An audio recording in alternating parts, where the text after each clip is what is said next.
Zdravo društvo, danas ću vam pokazati kako se pravi double piston extender. To je ovo. Ovo ste sigurno vidjeli u mom prošlom videu iz Minecrafta.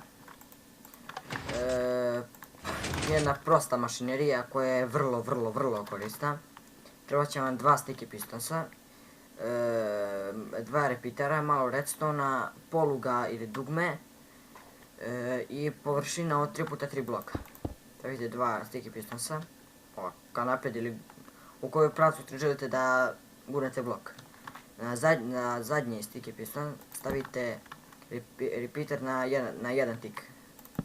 Na drugi skroz do kraja stavite željeni blok, u njega direktno stavite redstone, povežete, stavite dugme ili polugu i prosto. A za ovaj drugi koji je ravan sa zidom treba će vam 4x3 površina. Ovdje stavite dva sticky pistona, isto kao i tamo, postavite to, naprijed stavite blok željeni, gdje biste vidjeli da je ravan sa zidom, tako.